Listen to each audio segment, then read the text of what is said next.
En el anterior vídeo nos quedamos hablando de las características de las células eucariotas o eucarióticas, que es lo mismo. Dijimos pues que tienen membrana plasmática y ribosoma al igual que las bacterias y que presentan núcleo y orgánulos citoplasmáticos, además citoesqueleto.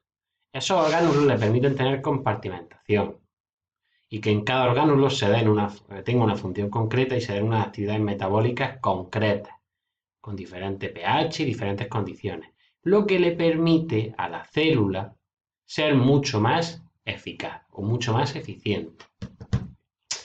Vamos a ver una serie de diferencias entre eucariotas y procariotas. Eucariotas nuestras células, procariotas las bacterias. Las procariotas muy primitivas, las nuestras más evolucionadas. Procariotas muy simples, las nuestras más complejas. Procariotas sin núcleo, las nuestras con núcleo. Y luego procariotas, el ADN es un solo cromosoma y circular. En nuestro caso el ADN va asociado a proteínas y está compuesto por varios cromosomas. Las células características del resto de los organismos pluricelulares, tanto animales como vegetales, son las células eucariotas. Y las únicas células procariotas son las bacterias. Aquí tenéis otra tabla en la que aparecen diferentes diferencias. Hemos visto ya la complejidad, hemos visto ya el material genético. Luego la localización del material genético en las bacterias disperso en el citoplasma, un nucleoide, y en la otra en un núcleo. Orgánulos no tiene orgánulos, solamente tiene ribosomas, y este sí tiene los órganos, que le permiten tener compartimentación celular, muy importante. Ribosomas más pequeños en el caso de procariotas, más grandes en el caso de eucariotas, 80S. Citoesqueleto y nucleolo. El nucleolo se encarga de la fabricación de los ribosomas. Pues mirad, en el caso de células procariotas están ausentes, los ribosomas se crean de otra manera. Y en el caso de células eucariotas están presentes. Sí hay citoesqueleto y nucleolo. Reproducción, fusión binaria o bipartición en procariotas y asexual, mitosis o sexual meiosis en eucariotas. Tamaño, muy pequeñas, más grandes. Pared celular, presente, pero es de mureína. Y en las células vegetales, que ya son eucariotas, de celulosa. Y en los hongos, de quitina. Son los que presentan pared celular, este tipo de células que presentan pared celular. Locomoción. Esto lo podéis tachar porque las bacterias no tienen cilios. Flagelos complejos y la célula eucariota flagelos simples. ¿Tipo de organismo? Pues las bacterias son procariotas y las eucariotas pueden ser animales, plantas, protozoos, hongos y algas. Otro ejemplo que también quiero que os miréis detenidamente. Por ejemplo, características que no hemos visto de aquí. La fagocitosis, que sería el absorber a otra serie a bacterias o a otras células o a diferentes organismos. En cuanto a los cromosomas, la forma que tienen los cromosomas, pues mirad, en las bacterias solamente hay un cromosoma. Este está localizado en el nucleoide y es de forma circular. Por el contrario, los eucariotas tienen más de un cromosoma, está en el núcleo y son lineales.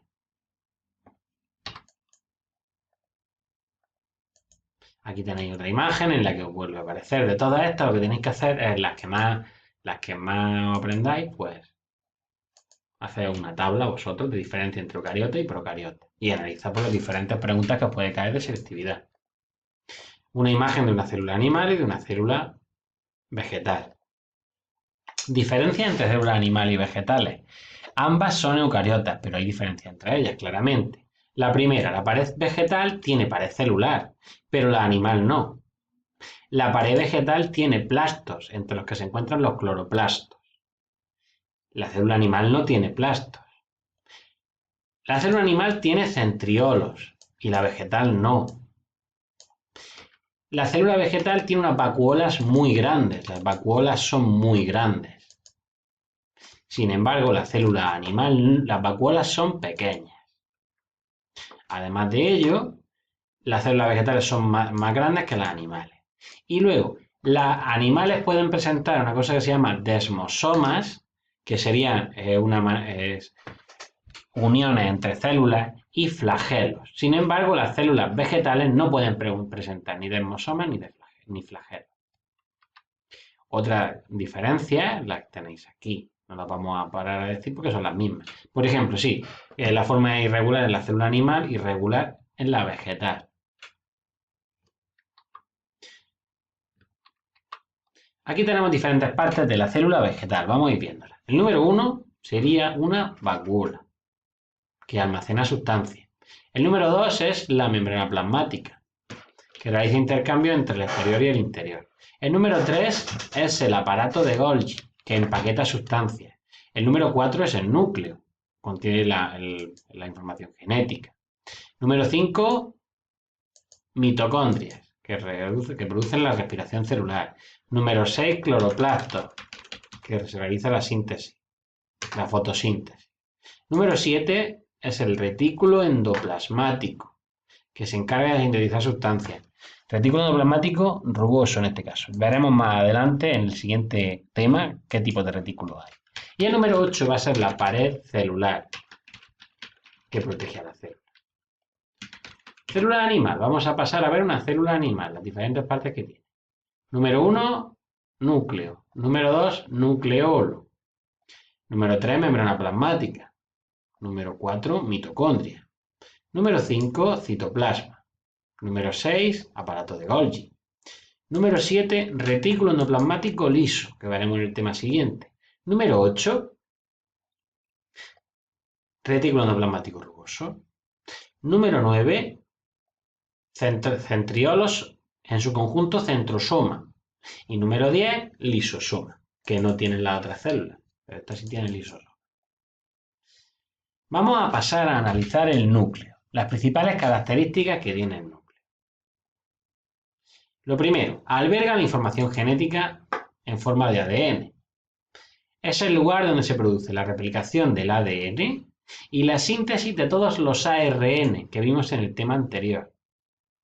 Estamos hablando de células eucariotas ya, ¿vale? Hemos dejado aparte las bacterias. Su aspecto depende del momento celular, ya que el núcleo en interfase, cuando no hay división celular, es el verdadero núcleo. Y el núcleo en mitosis no existe, lo que hay son cromosomas. Núcleo en interfase, núcleo en mitosis. Ya desaparecen muchas estructuras de este, que analizaremos después. Fijaos, vamos a ver las principales partes que tiene el núcleo celular. Núcleo celular solamente en eucariota y contiene una envoltura nuclear. Se trata de una doble membrana que tiene poros. El contenido interior se llama nucleoplasma. El ADN es la cromatina, ADN asociado a histonas. Y luego tenemos los nucleolos, que son ricos en ARN, que están solamente cuando tendríamos la interfase. Esto es núcleo interfásico, ojo, a partir de ahora vamos a hablar del núcleo interfásico. Aquí tenéis otra estructura del núcleo interfásico, del cual vamos a hablar ahora después. Fijaos, mira, vamos a ver una diferencia entre la membrana externa y la membrana interna. La membrana externa tiene adosado a su cara externa ribosomas y la membrana interna tiene adosado a su cara interna la lámina fibrosa, que veremos después lo que es. Vamos a ver tres funciones del núcleo. La primera, alberga la información genética en forma de ADN, pasándola a su hija en la división celular. La segunda, en él se realiza la replicación del ADN y la síntesis de ARN, la transcripción. Y la tercera, controla todas las actividades celulares. Podéis quedaros con la letra negrita para simplificar las funciones del núcleo. Envoltura nuclear. Aquí la tenemos. Es una doble membrana que la separa del citoplasma. Aquí tendríamos el citoplasma y aquí tendríamos el nucleoplasma. Su función es mantener separados ambos medios, ya que en este se van a llevar a cabo unos procesos metabólicos y en el citoplasma otros. Presenta una serie de poros que regulan la comunicación entre citoplasma y núcleo. Partes que tiene el núcleo. Empezamos por las partes que tiene la envoltura nuclear. La envoltura nuclear, como hemos dicho, una doble membrana compuesta por que en medio entre las dos membranas hay un espacio que es intermembranoso. Y luego tiene unos poros nucleares. Membrana externa. La membrana externa presenta ribosomas adosados y se continúa con el retículo endoplasmático, que ya está fuera del núcleo. El espacio intermembranoso es el espacio entre las dos membranas. La membrana interna está asociada a la lámina fibrosa, que ya está dentro del núcleo.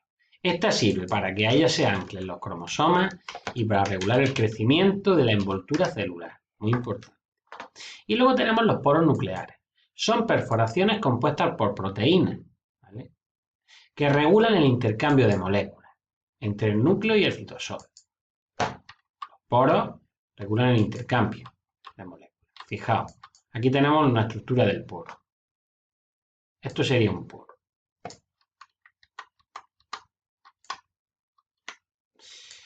Estos pueden formarse y desaparecer dependiendo de lo que lo necesite la célula, si necesita que haya más intercambio de sustancias entre núcleo y citoplasma. Como hemos dicho, fijaos, un poro como sería, es una perforación octogonal que permite el intercambio de moléculas entre núcleo y citosol. Esta sería la estructura. Como hemos dicho, son capaces de formarse y desaparecer, según el estado funcional de la célula. Aquí tenemos una imagen muy interesante en la que nos aparecen todos los componentes. Fijaos cómo tendríamos aquí la membrana externa que se continúa con el retículo endoplasmático y cómo la membrana interna tiene aquí la lámina o la lámina fibrosa y los poros. Aquí tenéis los poros. Vamos a pasar a analizar lo que es el ADN que se encuentra dentro del núcleo. El ADN durante la interfase recibe el nombre de cromatina y se trata de ADN asociado a histonas, unas proteínas de tipo básico. Estas histonas favorecen que se condense el material genético para poder organizarse y formar los cromosomas en la división. Ahora mismo está descondensado, no está muy condensado la cromatina. Hay dos tipos de cromatina, según la imagen. Mirad, tenemos la heterocromatina, que tiene un color más negro, y la eucromatina de un color más claro. Dos tipos de cromatina. Diferencia entre ellas. La heterocromatina o cromatina condensada no se descondensa nunca. Esta no se transcribe, esta no sirve para crear proteínas, no contiene genes. Su función es estructural. Digamos que ADN inactivo. Por otro lado tenemos la eucromatina o cromatina difusa. Esta es la que se descondensa durante la interfase y es la que se transcribe. Es la que contiene genes y la que tiene la información para crear las proteínas. Podríamos decir, tiene la información para crear los diferentes tipos de ARN y después con ello pues que se creen las proteínas. Podríamos definirla como ADN activo. Aquí tenéis las dos definiciones. Interesante, tenéis que saber ambas. Aquí tenéis toda la imagen en la cual aparecen las diferentes partes del núcleo. Heterocromatina, eucromatina, envoltura nuclear, el retículo endoplasmático que iría hacia acá, que ya no pertenece al núcleo. Aquí tenéis otra imagen muy interesante, en la cual debéis de analizar las diferentes partes que tiene. Fijaos cómo sería el núcleo, que lo veremos más adelante. Aquí tenemos la heterocromatina, fijaos cómo está condensada y cómo la eucromatina está mucho menos condensada. Otra imagen en la que se ve claramente la eucromatina y la heterocromatina. Igualmente, heterocromatina y eucromatina, ambas. Una pregunta de selectividad, que os la dejo para que la hagáis vosotros, para que la analicéis. Primero la intentáis hacer y la analizáis. Aquí tenemos la cromatina, como sería dentro del núcleo. Y en el siguiente vídeo vamos a continuar por el nucleoplasma.